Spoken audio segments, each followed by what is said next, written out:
That's all trip இது ஒரு auto மற்றும் கேப் புக்கிங் ஆப். சின்ன டவுன்களுக்கு விசேஷம், கோயில், குளம்னு டூர் போறவங்க ஆட்டோ கேப் கிடைக்காம ரொம்ப கஷ்டப்படுவாங்க. அவங்களுக்கு இந்த ஆப் ரொம்ப பிரயோஜனமா இருக்கும். கீழே டிஸ்கிரிப்ஷன்ல இருக்க லிங்கை கிளிக் பண்ணி தட்ஸ் ஆல் ட்ரிப்பை டவுன்லோட் பண்ணிக்கோங்க. தவேகாவுடன் பேச்சுவார்த்தை நடத்தவில்லை என பாஜக மாநில தலைவர் நயினார் நாகேந்திரன் தெரிவித்துள்ளார்.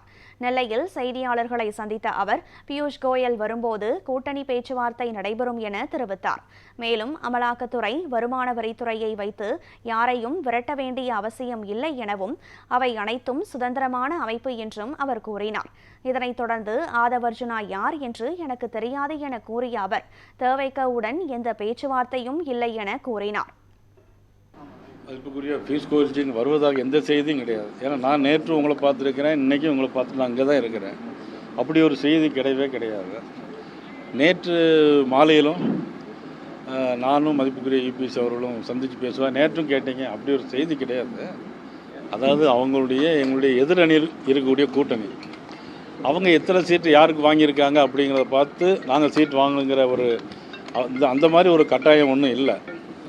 பட் நாங்கள் என்னங்கிறது இனிமேல் தான் முடிவு பண்ணுவோம். அதாவது 2 வருஷமாக முதலமைச்சர் தாரோம், துணை முதலமைச்சர் தாரோம் அப்படின்லாம் பேசினாங்க. ஆனால் நாங்கள் உடன்படலை அப்படின்லாம் சொல்லிட்டு இருக்காரு. நீங்கள் ஒரு மாநில தலைவராக இருந்திருக்கீங்க, உங்களுடைய அது எப்படி நீங்கள் முயற்சி பண்ணீங்களா இல்லையா? அதாவது ஒரு மாநில தலைவருங்கிற முறையில் நான் இதுவரையிலும் யாரிடம் பேச்சுவார்த்தை நடத்தலை.